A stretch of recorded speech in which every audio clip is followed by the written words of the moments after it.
देवताओं के राजा इंद्र ने देखा कि युवा तपस्वी त्रिशिरा की साधना तेजी से बढ़ रही है। इससे इंद्र के मन में डर पैदा हुआ कि कहीं ये महान तपस्वी आगे चलकर दानवों का साथ न दे दे। इसी डर ने इंद्र को अधीर बना दिया और उसी भय में उन्होंने त्रिशिरा की हत्या कर दी। जब त्रिशिरा के पिता ने अपने पुत्र का शरीर देखा तो वे शोक और क्रोध से भर उठे। प्रतिशोध की अग्नि में उन्होंने एक शक्तिशाली यज्ञ आरंभ किया। उसी यज्ञ की अग्नि से जन्म हुआ एक भयंकर अग्निजन्मा नागासुर वृत्रासुर। उसका विशाल रूप इतना डरावना था कि पर्वत भी उसके फनों की छाया में छिप जाएं। उसकी आंखों में सिर्फ एक लक्ष्य था, देवताओं का विनाश और सबसे पहले इंद्र का अंत। वृत्रासुर ने अपनी शक्ति से नदियों का प्रवाह रोक दिया, समुद्रों को शांत कर दिया और धरती पर भयानक सूखा फैला दिया। प्यास से तड़पते जीवों की चीखें दिशाओं में गूंजने लगी। कोई भी देवता उसकी शक्ति के आगे टिक नहीं पा रहा था। निराश देवता अंत में भगवान विष्णु की शरण में पहुंचे। विष्णु ने शांत स्वर में कहा कि वृत्र कोई साधारण दैत्य नहीं है। उसे हराने के लिए ऐसा शस्त्र चाहिए जो किसी महान तपस्वी की हड्डियों से बनाया जाए। देवता तुरंत दधीची ऋषि के पास पहुंचे और पूरी बात उन्हें बताई।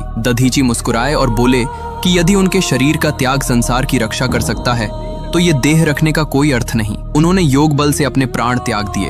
उनका शरीर भस्म हो गया और पीछे रह गईं उनकी दिव्य तेजस्वी हड्डियां। इन्हीं हड्डियों से देवताओं ने वज्र का निर्माण किया, एक ऐसा शस्त्र जिसे कोई रोक नहीं सकता था। इंद्र ने वज्र अपने हाथ में उठाया, ऐरावत पर सवार हुए और वृत्रासुर का सामना करने निकल पड़े। कई दिनों तक भयानक युद्ध चलता रहा।